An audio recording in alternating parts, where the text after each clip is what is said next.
আসসালামু আলাইকুম রহমতুল্লাহি ওয়া বারাকাতুহু। প্রিয় দর্শক, আশা করি সবাই ভালো আছেন। আমরা সবাই জানি দেশ স্বাধীন করার চাইতে স্বাধীনতা রক্ষা করা হচ্ছে সবচাইতে বড় কষ্টের বিষয়।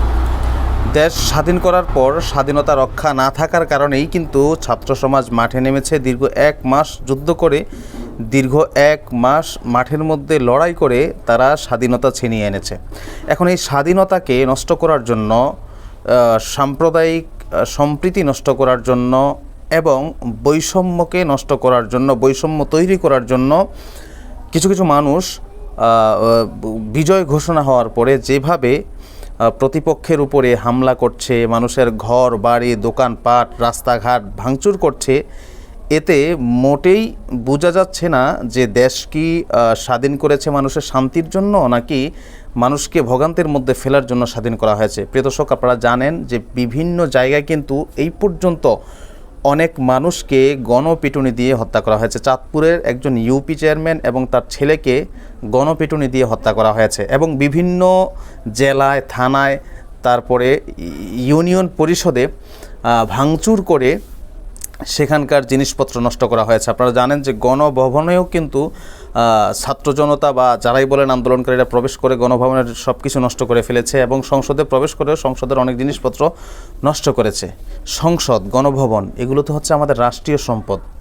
এখানে মাননীয় প্রধানমন্ত্রী শেখ হাসিনা চলে গিয়েছেন, আরেকজন আসবেন, তার বাসভবন হবে এটা, তিনি ব্যবহার করবেন। তাহলে সরকার চেঞ্জ হোক, সরকার যেই থাকুক না কেন, গণভবন তো রাষ্ট্রীয়, সংসদ ভবন তো রাষ্ট্রীয়। তাহলে রাষ্ট্রীয় সম্পদগুলো নষ্ট করার মানে কি? রাষ্ট্রীয় সম্পদগুলো নষ্ট করেছে কারা? এই কাজটা কিন্তু আমরা একেবারেই ভুল করেছি। আমরা এখনও যারা বিভিন্ন জায়গায় রাষ্ট্রীয় সম্পদ নষ্ট করার জন্য কাউকে দেখি, অচিরেই আমাদেরকে এটা প্রতিহত করতে হবে। আমরা যদি এটাকে বারণ না করি তাহলে এই দেশ স্বাধীন করার কোনো মানেই হয় না, বা এই দেশকে আপনার এত স্বৈরাচার থেকে, নির্যাতন থেকে মুক্ত করার কোনো মানেই হয় না। যদি নির্যাতন এখনও অবশিষ্ট থাকে তাহলে এই আন্দোলন আমি মনে করি যে বৃথা যাবে, শহীদ আবু সাঈদের রক্ত বৃথা যাবে। সুতরাং এখনও জায়গায় জায়গায় যারা এরকম দুর্নীতি করছে, জায়গায় জায়গায় যারা প্রতিপক্ষের উপর হামলা চালাচ্ছে, ব্যক্তিগত আক্রোশের ঝাল মেটাচ্ছে, তাদেরকে প্রতিহত করুন।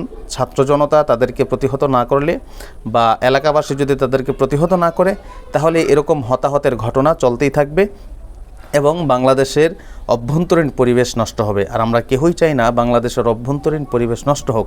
বাংলাদেশের অভ্যন্তরীণ পরিবেশ সুস্থ করার জন্যই কিন্তু ছাত্র জনতার এই আন্দোলন এবং এই বিজয়।